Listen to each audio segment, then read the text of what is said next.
internet weirdness again. Good morning. It's Monday, November 9th. Welcome to Savannah Community Headlines Live. It's a weekly gathering around the virtual water cooler. So hosting today is Catalina Garcia Quick. Good morning, Kat. And I'm Marjorie Young. Today we have a panel from the Association of Fundraising Professionals of the Coastal Georgia chapter. They're going to talk about how their industry is raising money despite all this disruption with COVID. But before we get started with the panel, we have a few announcements. One is about the Maritime Bethel Savannah, one about tiny homes, and I want to introduce you to yet another new Savannah business coming. That's awesome. So, hey, good morning, Kat. How are you? I'm good. I'm glad I'm glad the sun's out this morning. I was happy to have it cool off a little bit, and as you know, spend some time around my new fire pit this weekend, and then the rain. That was so fun this weekend. It was so funny. Kat invited us over. We were sitting out there like a couple of nerds under umbrellas, sitting next to the fire pit because it started to sprinkle while we were out there, but. That's like a thing happening on Isle of Hope. Everybody has a fire pit in their driveway. And with COVID, you've got to, I'm a social person, so keeping cooped up in the house is hard. And so we tried to figure out different ways to do that. And fortunately, we live in a place where we can sit outside longer than most people in the country. If we were up in Minnesota where Liz is, we'd be freezing to death. But the fire pit was awesome. So it's my new conference room. It is. There's been some good things from COVID. Absolutely. Yeah. So what is all right, we're going to pull on the first announcement is about Coastal Pet Rescue. This guy, isn't he cute? Yes, he's cute. He's very cute. Who is that? It's a funny name, like Leith or something. He'll need a new name. This little guy, he looks like he's just. Every single one of my cats has come to me by way of they picked us. We didn't pick them. And then you have to look at them for a while. Like my rule is you can't name them as soon as you get them. You have to look at them for a little while and see their personality. And then he looks like a Rusty. He does look like a Rusty. He looks like a Rusty. I like to name all my pets after artists. So I've had a Matisse. I've had a Cezanne. I have a Mary Cassatt right now. I have a stray cat named Mary Cassatt, but I found out Mary is a boy. So I just call it Mary, M-E-R, Mary Man. Mary Man. Well, my rule for naming pets is I have to be able to yell it from my front porch and not sound ridiculous. Exactly. So it's got to be all my animals are like one syllable. Charlie, Roscoe. Well, Roscoe's not Oscar. They got to be fast. Max. Just a cat that kept jumping on my lap. He was like, his name is he's just Kitty. He's just Kitty. He has a name, but we never used it. And he was a cat that my husband was picking up my youngest daughter from school, and they were right in front of Lake Mare.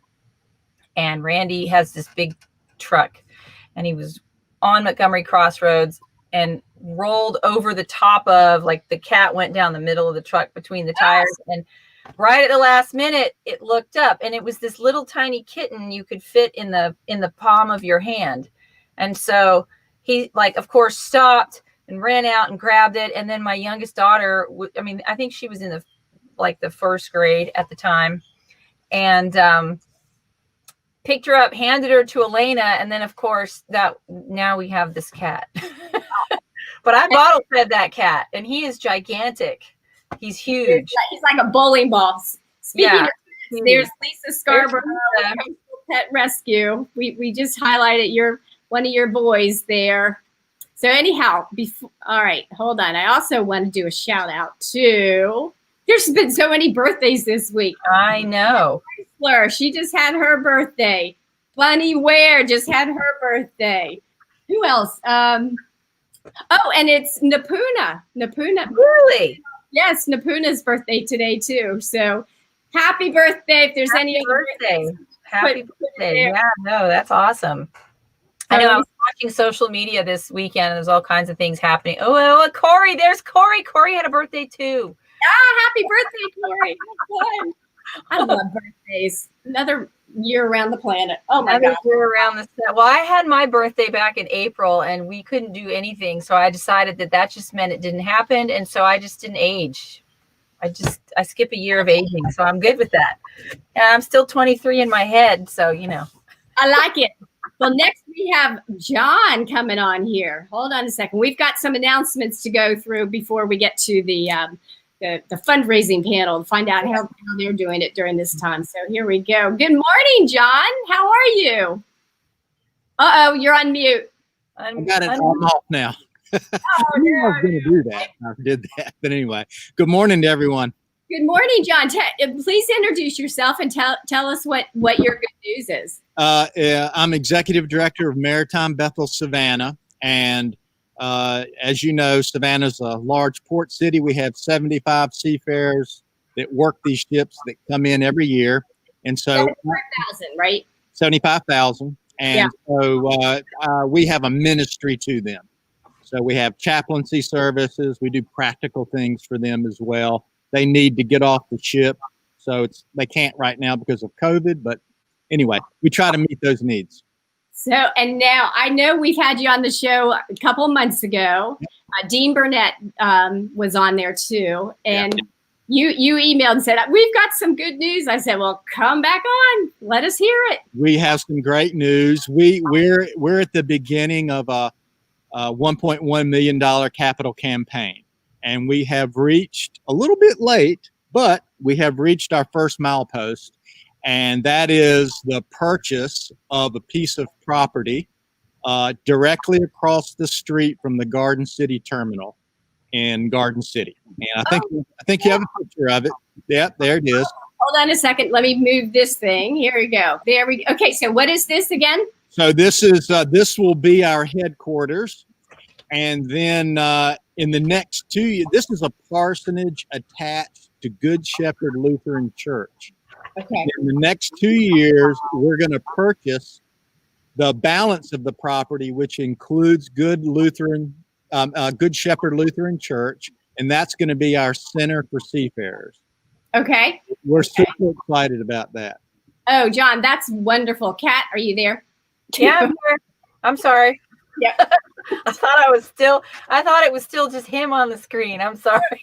I think it looked like she was writing a check to us. I think so. Okay, so you're almost there. Phase one. How much further do you have to go? Well, phase one was getting enough money to get the loan for that property, that parsonage. It's 1 acre. And we have that. We closed on it last week. And so that's why I called you and said, hey, we've got some news. Oh, my God. Now the next 24 months is all about raising another close to $1 million to purchase the balance of the property, which includes the church, the fellowship hall, all of that. So we're just really excited about that. John, make sure you submit a press release to the local media. That is news. Yeah, I will do that. Absolutely. Yeah. There's a free media list on our website. Download that and just write the press release. Thank you. And the last thing I'll say is we do have a socially distanced fundraiser this Friday night at Ships of the Sea Museum. Good. It's outdoors. It's outdoors. We have the fabulous Equinox Orchestra. That will be our music. We have Nicholas Mueller, Chef Nick Mueller, who will be providing international cuisine. We've got dishes from Russia, Philippines, Middle East, and good old Savannah, Georgia. Oh, so you haven't had it yet. When is it? This Friday night. Oh, perfect. Wow. And we still have tickets available. And if anybody wants information on that, our website, it's the splash page. It's the first page on the website. Awesome. Okay, so, and it will be outside, right? It's outside, and if you've ever been Ships of the Sea, they've got a pavilion. Yes. So if you have inclement weather, we're underneath the pavilion with our big round tables and food stations. We're not having table service, so we're trying to do all the right things. Gosh, that sounds really fun. Like, I'll do something like that. I'm not going to go in any place that's closed. Right. But that sounds really Yeah. fun. I'll do things that are outside. I've already gone to a couple things. And one was actually with the fabulous Equinox Orchestra. And I mean, Savannah being Savannah, we're all about an outdoor event and a cocktail. And, and then if you've got some great music, I mean, that combo here is amazing. And I went to an event recently downtown outside with the fabulous Equinox Orchestra. And it was just, I was blown away. It's amazing. They're amazing. They really are amazing. And so we get to claim them from Savannah. They are global too. They are absolutely global. We need to, Liz, if you can find a link and post it on below so people can buy tickets, that would be great. Just our website, maritimebethelsavannah.com. It'll get you there and answer all your questions. And if not, my information's on there. You can call me or text me or whatever. John, I might see you guys on Friday. That sounds really fun. That would be wonderful. It would really be wonderful. So hope you and others can make it. Awesome. John, thank you so much for sharing. It's supposed to be nice all week this week, a little bit towards the end. It's supposed to rain in the beginning, but I think it's supposed to be nice by Friday. I hope so. That's Savannah weather. Oh, yeah. Oh, yeah. And John, we'll have you back on again for more updates. Yeah, that'd be fantastic. Thank y'all for this time. I appreciate it. Keep up the wonderful ministry. It's so needed. Thanks. So thank you for what you do. Okay. Thank you. Bye-bye. All right. I think when he was on last time, I have to say that was one of my most favorite water cooler chats that we've had yet, just because I had no idea they did as much as they actually do. I mean, they provide so many resources for these guys coming. We have one of the largest ports on the East Coast, people coming from all over the world. And then, they provide so many resources. I didn't have any idea they did half of what they do. So, I mean, I encourage everybody to have a check at their website and just, I mean, you really be surprised. It goes far and over and above what you would ever expect.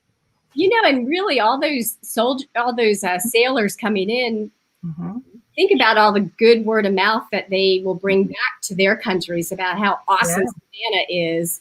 I have a special place in my heart for that. My dad was when he was in the Army, he was a paratrooper in the Army, and he was injured, and so he left the Army, and this was during Vietnam times, and so of course his entire unit went to Vietnam, and he was sent home. He basically shattered his foot is what he did. But anyway, he went home. He went back home to Oakland, California, and immediately turned around and became a merchant seaman. And so he went to Vietnam anyway as a merchant seaman delivering supplies. And then he stayed in that career for, a decade or two longer. And so I grew up going to the Port of Oakland to meet my uncle, meet my dad as they were coming in and out. And so the cool story, I mean, they were, going to the Orient and stuff and bringing all kinds of cool stuff home. But yeah, they're ambassadors for their countries. Our guys going out are ambassadors for our country. And so it's a great thing to have this resource right here in Savannah for all those guys.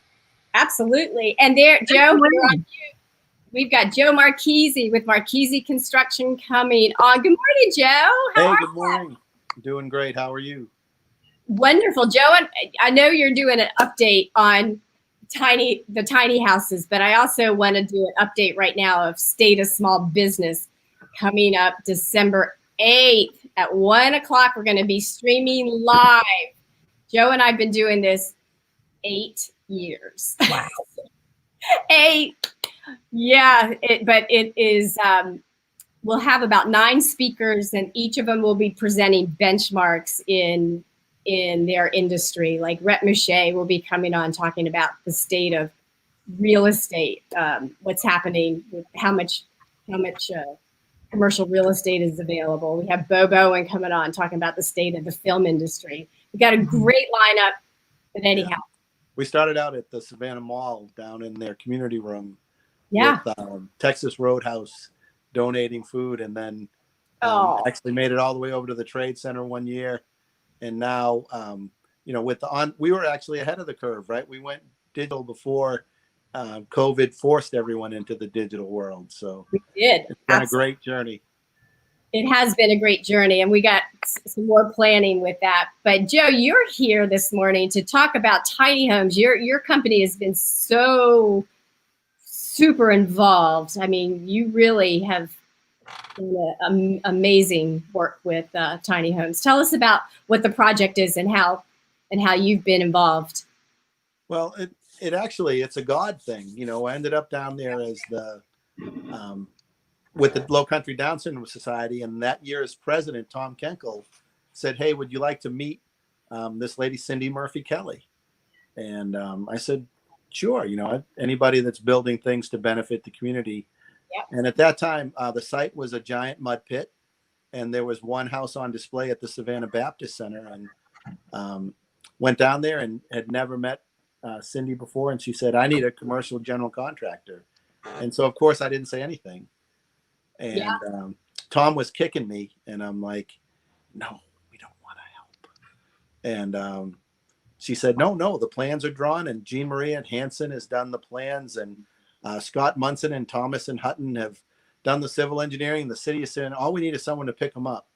And so I said, okay, we can help you with that. Wow. And that started just a 2-year journey that's just brought a lot of joy to us as a company and to the community. Because, you know, when we started it out, it was just a good idea. But now you can go down to 75 Dundee and look at these beautiful houses and see 23 homeless veterans living in 23 houses, and also a tiny medical clinic run by J.C. Lewis. Wow. So just a phenomenal thing. And if you'd like to be involved, you can go to tinyhousesavannah.org, and, you know, you can make a donation. And, you know, I hate to say it, that's what we really need. We've built the first 24, and we're starting on the next 24. The site work is going right now. Dusty Williams with Dustcom has just been a phenomenal asset.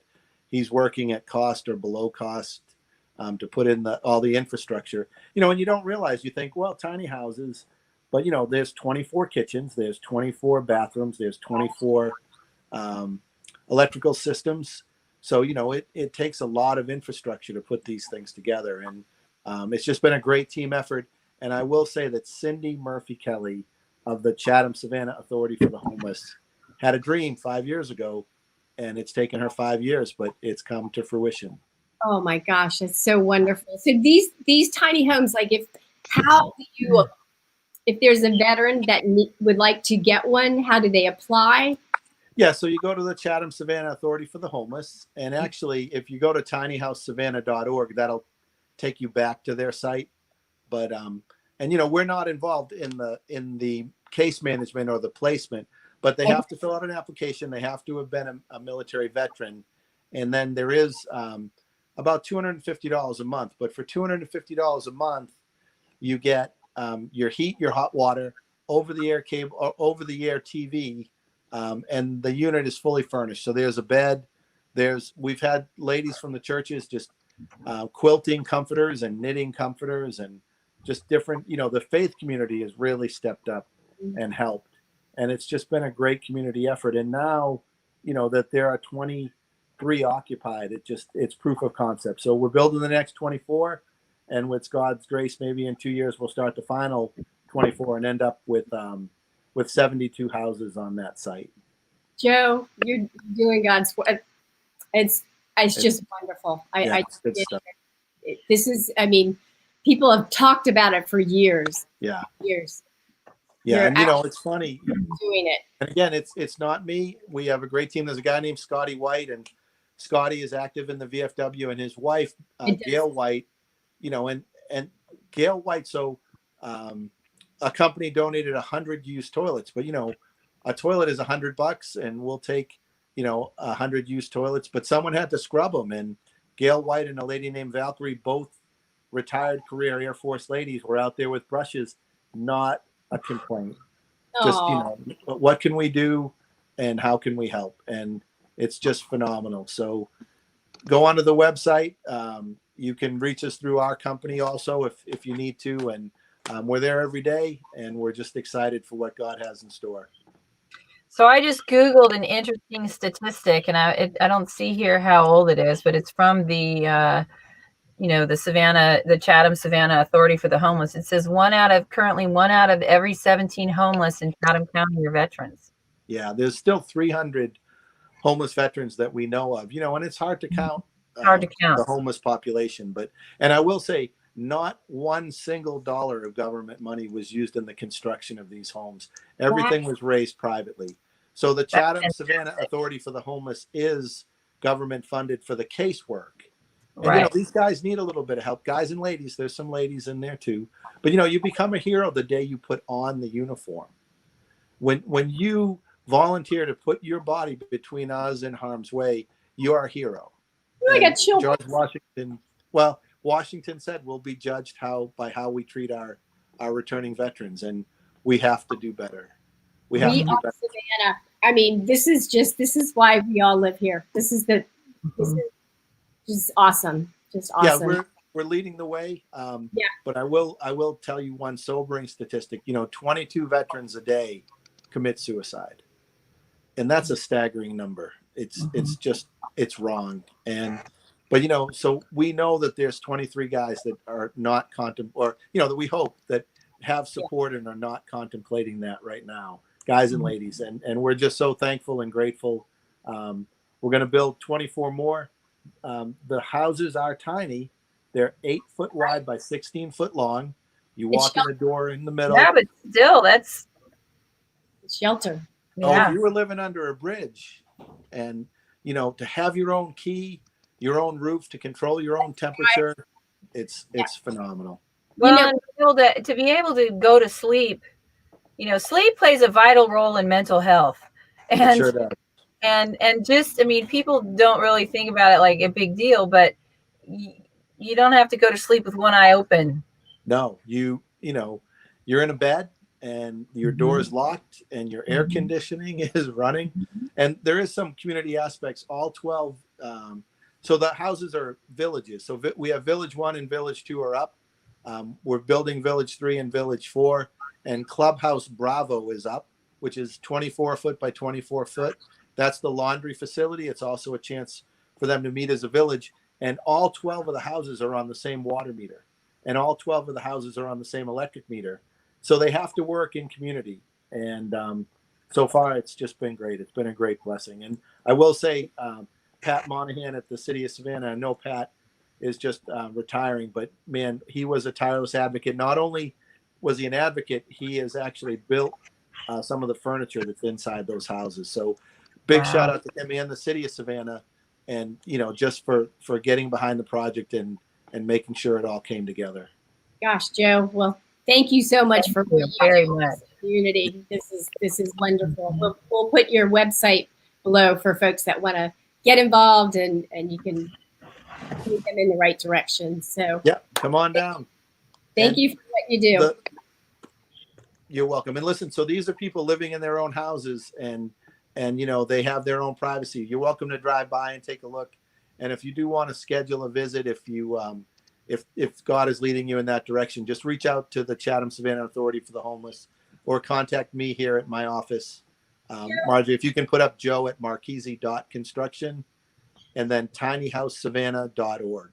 And we're happy to talk to anybody that's interested.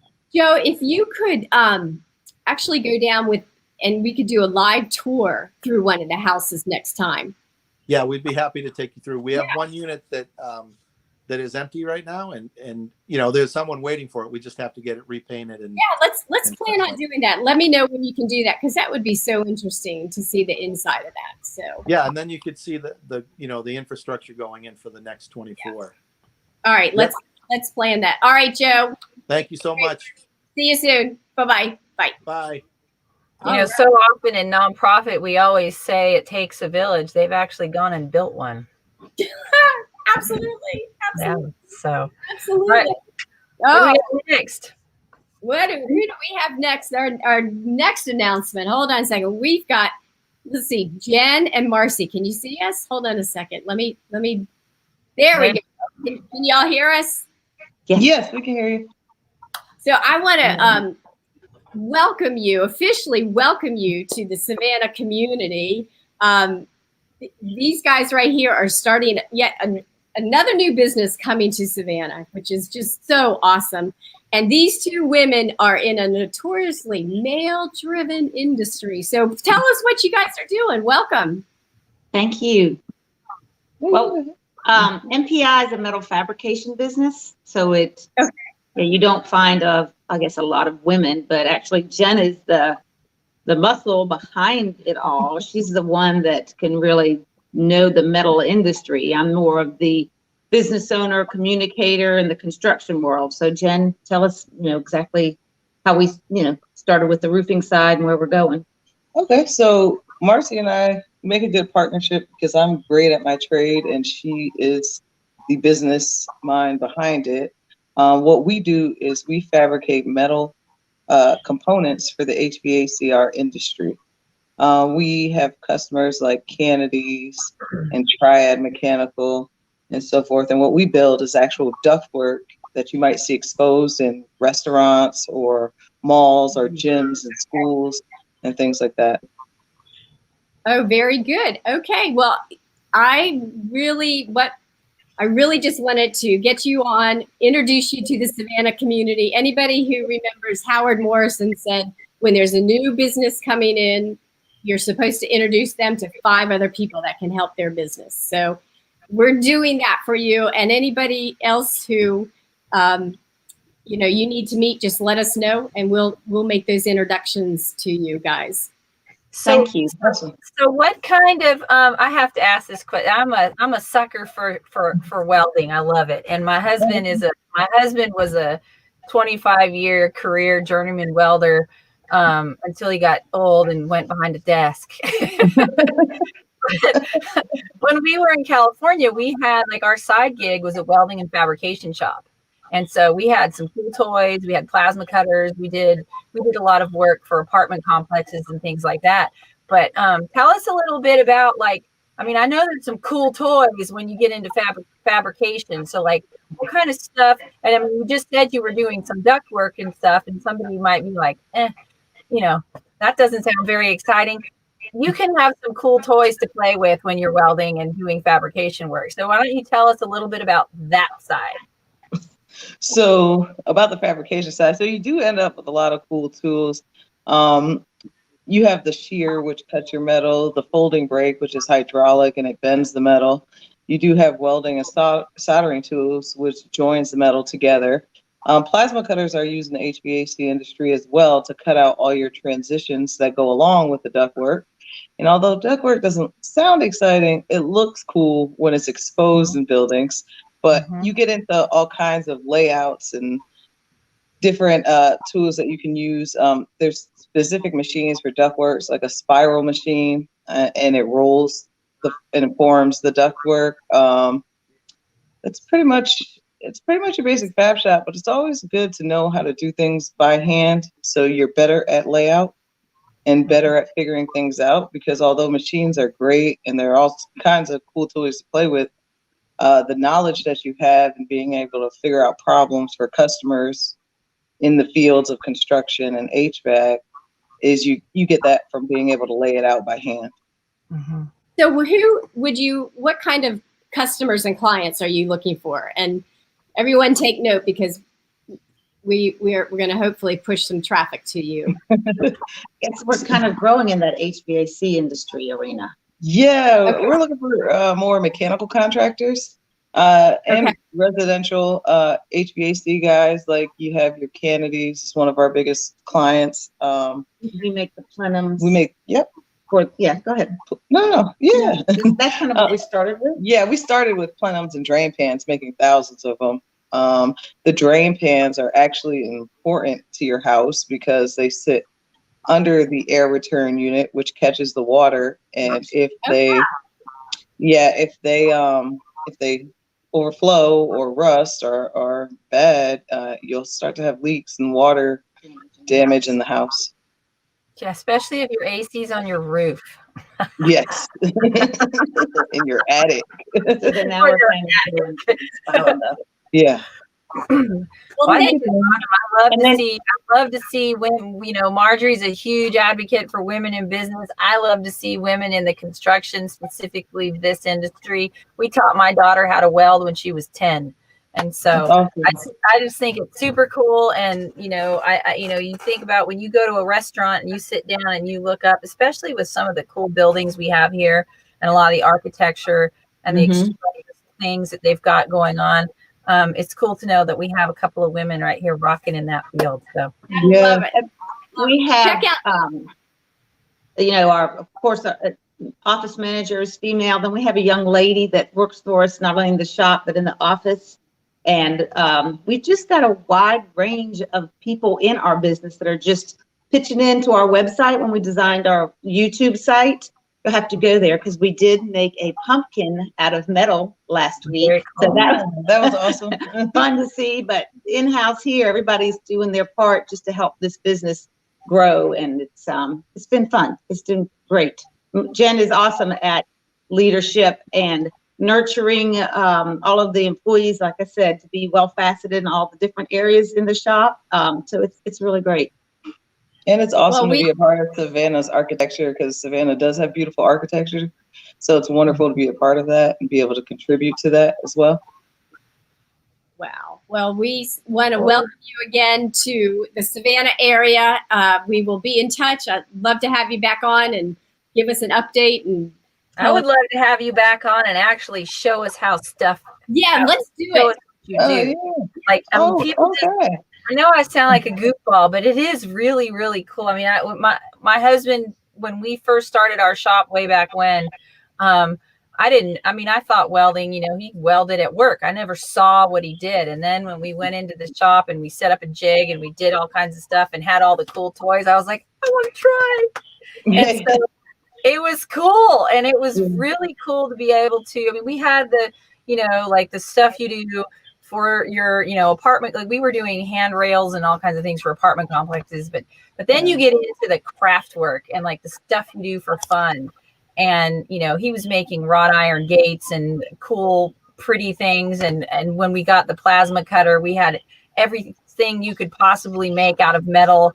We were cutting out cartoon figures. My kids were going crazy in the shop. I mean, it's endless is what you can do. And, there's the work side and then there's the fun side, but I don't think people have it in their mind what it means to have, what fabrication is.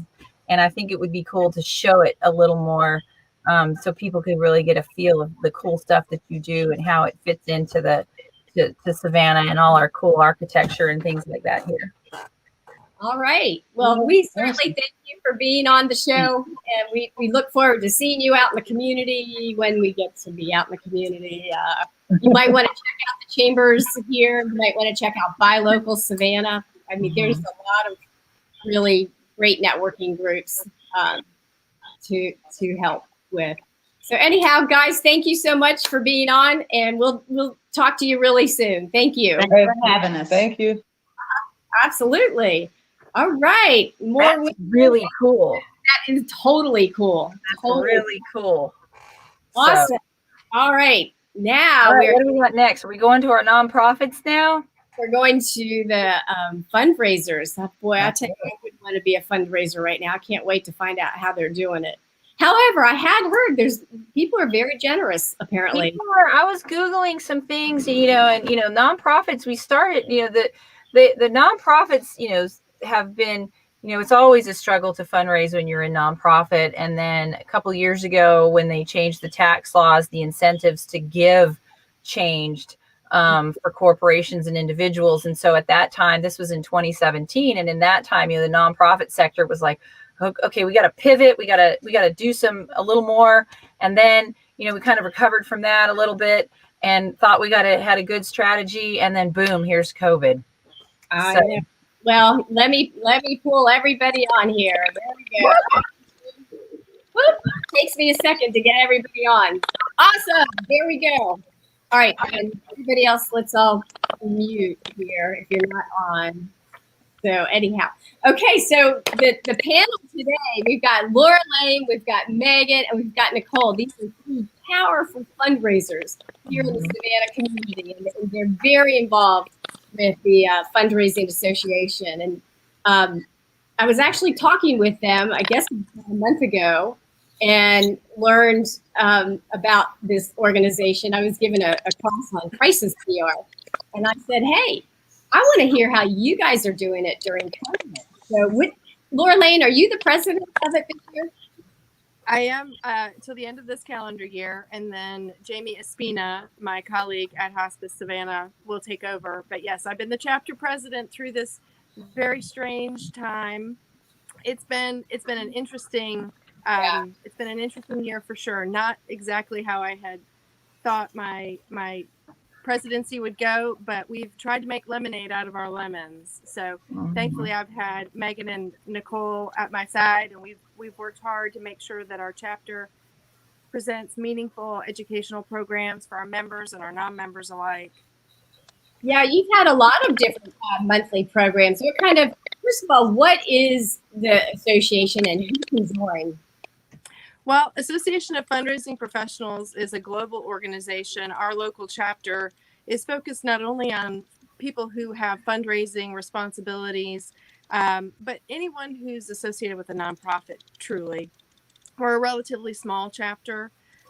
So we encourage anyone who, whether you're the executive director and oversee fundraising, whether you're a gift officer, whether you simply support a gift officer by social media efforts or volunteer management, literally any facet of nonprofit leadership or member of the team is welcome to join our local chapter. And we really are focused on learning best practices, education, networking, so that we can all come together, not as competitors, but as resources for each other to build our community to be stronger and healthier, and our nonprofits to do more. So what is your full-time job? Because this is all volunteer that you're doing, right? Yes, the chapter is all volunteer. I'm literally just in the transition. I have just joined the team at Hospice Savannah as the Director of Development and Marketing. I'm one whole week in, so which has been exciting. I'm really happy to have joined an organization that does so much for the community. It's a new space for me. I've not worked in hospice before, but there are certainly overlapping themes throughout. No matter what type of nonprofit you're working in, there are definitely themes throughout. I'm excited. Absolutely. So, Nicole, let me pull you on. How are you involved with? Hold on, let me pull this up. How are you involved with the organization, and what do you do? Where do you? Sure. So I only moved to Savannah back in February, and I was involved with the AFP chapter in where I came from, which was upstate New York. And it was a great network and community for me to be involved with there that I knew I wanted to get involved here in Savannah. So I reached out and I met Laura Lane through a connection through the United Way, and got right involved with the organization. And of course, as everything does not look like we expected it to this year, but I stepped into a role to help plan our programs and our educational events. And next year I'll be helping with membership so that we can get more people in various roles, like Laura Lane explained, to become members. So what kind of programs did you have this year? And is it open to the public? I think technically our events are open to the public. Normally when they are in person, we have a fee to attend, and it's a different fee for members versus non-members. But some of the events we had this year, oh goodness, they're gonna make me remember them. No, that's okay. I bet maybe Megan and Laura Lane. Wow, the sound is funny. We had programs on everything from planned giving and estate planning, the stewardship of donors. We had a program early in the year about database management techniques for identifying new donor prospects. We had a program on social media and technology, using technology for fundraising. And then we also had a pretty effective, I think, professional development series where we focused on things like how to make an effective presentation and other sort of professional development, time management, for example, things that our members and non-members alike can use to make sure that they're being their best, bringing their best to their role. Awesome. Go ahead, Megan. And I do want to share, we have our November program is our chapter signature event. It is our annual donor panel where we bring philanthropists from the community in various markets, maybe a corporate philanthropist, a family foundation, an individual, a public private foundation, and we get to learn a little bit about the insight and the I guess psychology behind how they give, where they give, what's their process. And that's going to be on November the 18th. It's part of our National Philanthropy Day celebration, which we do every year. And it is probably our most popular event. This year, however, we're doing it virtually. And also this year, because of COVID, we're also offering it freely to the public. We made a transition back in the spring and did away with our fee structure because we wanted to be seen more as a resource and community builder rather than, that was more important to us than collecting registration fees. So Megan, COVID has really created a big problem with I guess, organizations not being able to hire fundraisers. I mean, what some advice can you give to really small nonprofits on how to fundraise during this crazy time? That is a really great question. And I think whether you're small or you're large, it's all about your relationships. It's all about people giving to people who are excited about their causes. And I think maintaining the relationships during COVID has been a challenge for some because we don't get to have the in-person interaction and meetings. But I think as much as people can rely on their relationships, also getting their board more involved. Peer-to-peer fundraising is becoming more and more relevant. So for instance, Marjorie, you might do a fundraiser for Coastal Pet Rescue and invite 10 of your friends to join you. And so that sort of thing, I think, has been very effective. That's a great idea. Absolutely.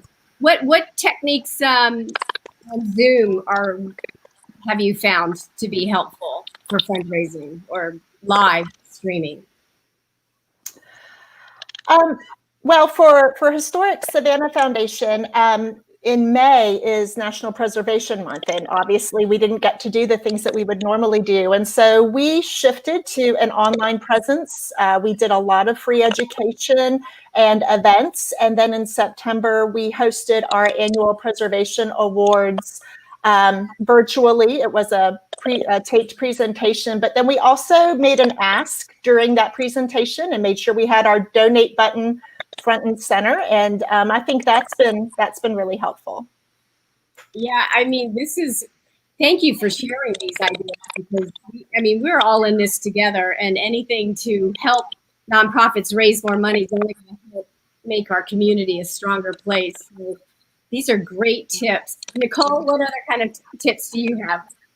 Sure. So, Healthy Savannah is a very small nonprofit. And before me, we didn't have anyone on staff who was doing fundraising. So what the organization has relied on, and many do, are the strength of volunteers and in-kind support as well.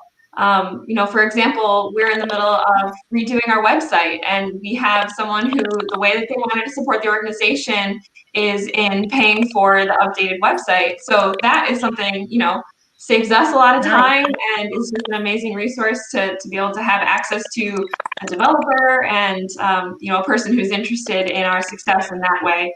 So in terms of how anyone watching can help a nonprofit, if you have a skill and you have a cause that you're passionate about, reach out to an organization that can, best utilize your skills, and you absolutely will be making a difference. Well, one thing that we've done over the years is a thing called mission PR, where we line up interns with nonprofits. There might be some synergy there with your nonprofit, with your association to help, because you really do need PR going out and information going out in order to be able to fundraise. I mean, they need to know what they're spending the money on. There might be some synergy there with mission PR. Yeah, early in the pandemic, my previous role was at Employability over on Eisenhower, working with adults with intellectual and developmental disabilities. And one of the, one of the instincts I think a lot of folks had, whether you were a business or a nonprofit, was to sort of hunker down and sort of wait and see. But that instinct to sort of hibernate led to people not being sure what your needs were or whether or not you were still there serving your audience, serving your constituency. So I think one of the things that I've observed, and Megan and Nicole can certainly weigh in on this as well, but one of the things that I observed was for employability, ramping up our social media, making sure that we were talking about who we are, what we do, and why we were important in the community, and all facets of kind of community education around IDD services and what the needs were was really key. We started doing less print materials and more e-blasts. So every other week, our CEO would send out an email update with photos talking about a success story. We had a lot of essential workers in the field, people working in grocery stores and restaurants who were there for the rest of us as we were all sort of getting our bearings. So we were telling those stories and making sure that the community understood that we were still there and that our mission was still vital and how they could help. And I think the interesting thing for me was watching across all sectors, not just IDD, but in arts and culture versus pet rescue versus environmental, all the different sectors of nonprofit, who was kind of quiet, thinking that they weren't relevant because they weren't healthcare specific or PPE, they weren't talking about how they could supply PPE for things. But I think it was important for all of us to step up and talk about what was still necessary and still needed and ask for help. Absolutely.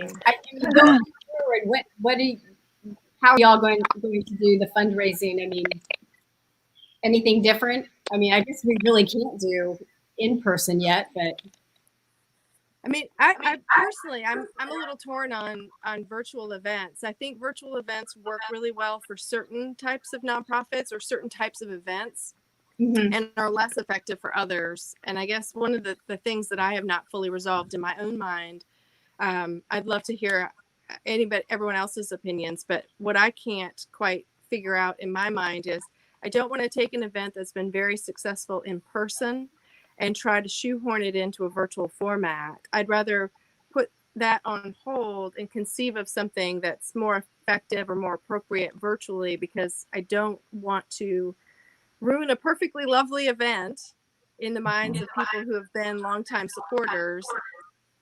But I also don't want to go silent. There need to be opportunities for engagement. I think it's really it's a case-by-case basis in my mind, depending on what your mission is and how you traditionally reach your constituents, your donors, your volunteers, the people who care about what you do.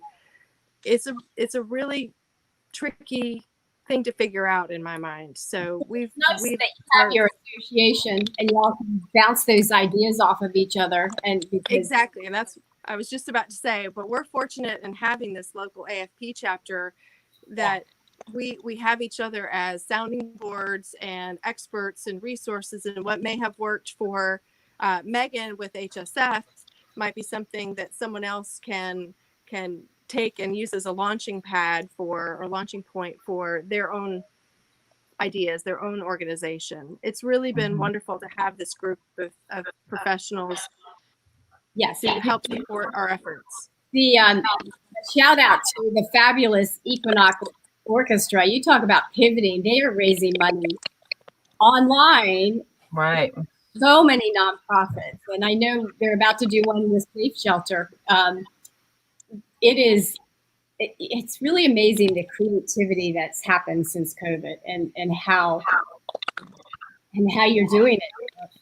Well, and I think to piggyback on what Laura Lane said earlier, so many, I get what you're saying when you're like, you don't want to take an event that has such a fabulous reputation that's been solid.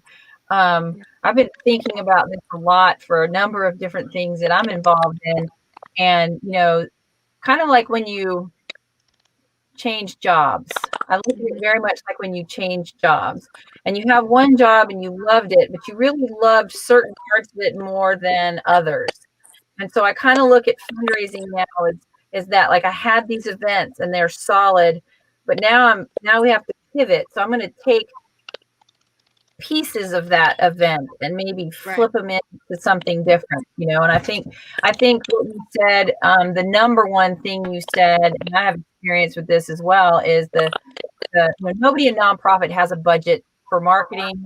Nobody in nonprofit has a budget for PR. I mean, it's, your executive directors and your development directors, they're wearing 50 hats.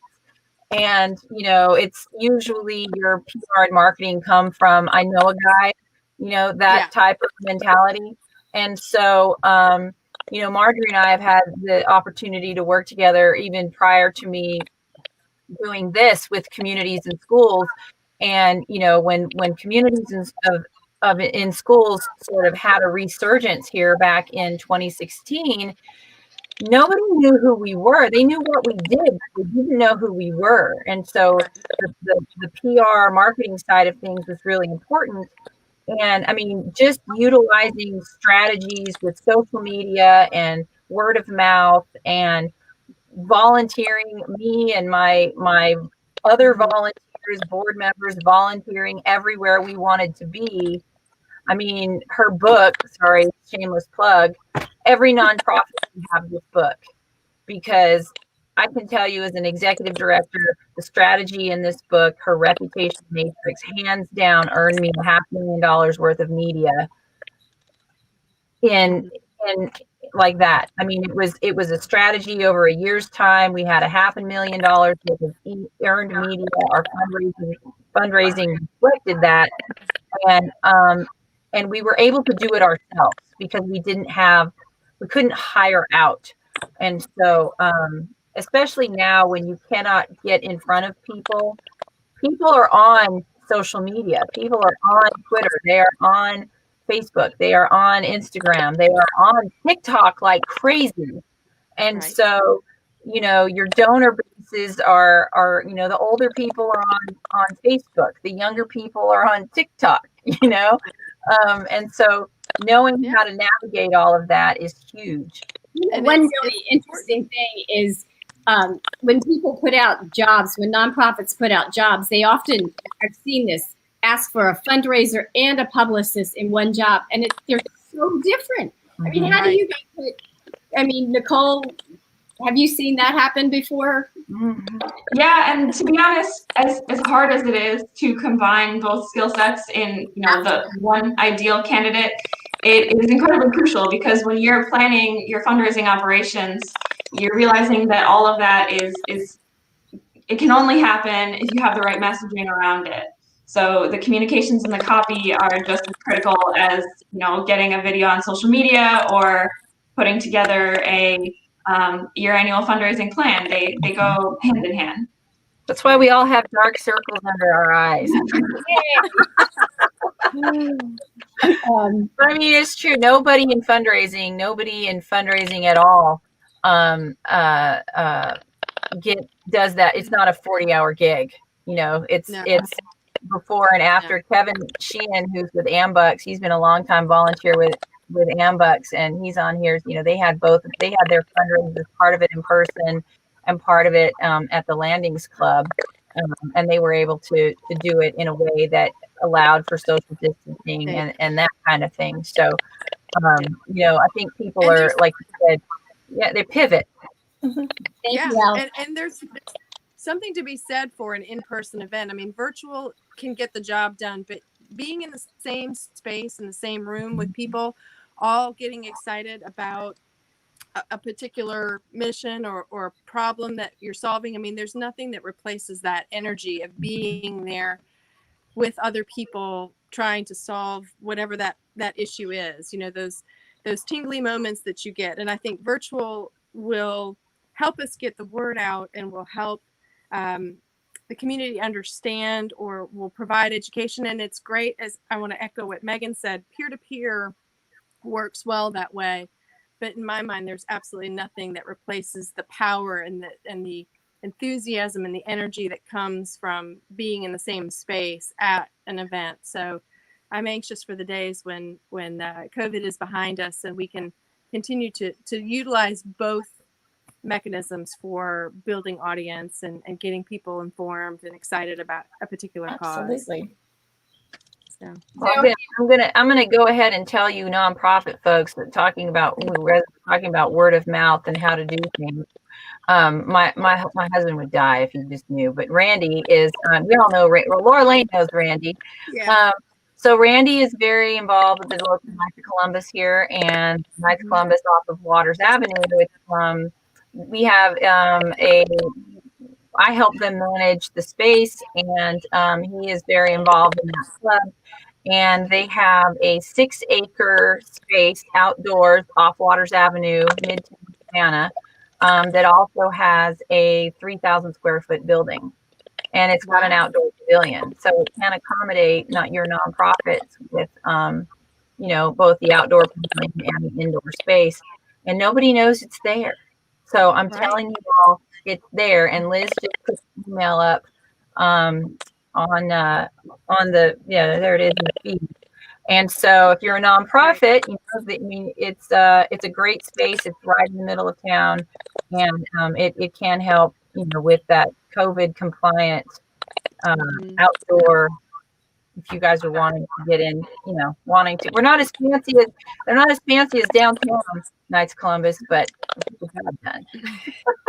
Okay, so if anybody's watching that would like to join your association, how do they do that? What are the dues? How do you meet? Well, I guess the first thing they would do would be to go to our website. We have a web page as part of AFP Global. So if you go to afpglobal.com and then search for the Coastal Georgia chapter, you can find out information there. Of course, you can always reach out to any of us that are on the leadership team, or you can give us a call. And I'm going from memory. I think our phone number is 495-5338. Megan and Nicole, please look at that and make sure I'm giving the right number. But I think it's 495-5335. 8335. 8335. See, I had the right numbers, just in the wrong order. Sorry, guys. Say it again. 912-495-8335. There we go. And we have we got our email too. I put that in the chat. So great. And again, it's membership fees depend on the category that you're coming in. There are different categories for young professional, part of a small nonprofit, and there are certain benchmarks for your annual budget that will determine whether you're a small or a large nonprofit. But I think the standard professional fee is about $305 annually. Okay. Well, very good. So I've seen how you guys can move the needle and make, raise money. And it's so nice to know that you have a group of you surrounding each other and helping each other. It's so important. It's so powerful. So anybody watching, definitely reach out to them and inquire about becoming a member. So I hope that you guys can come back on in the future and give us an update and tell us, what's going on. Thank you, Marjorie. Thank you. All right, guys, we are at 10 o'clock. Right at 10. Heading to Rotary, and then we will see you guys next week. Everybody, thank you for watching. We'll talk to you soon. Bye. Bye.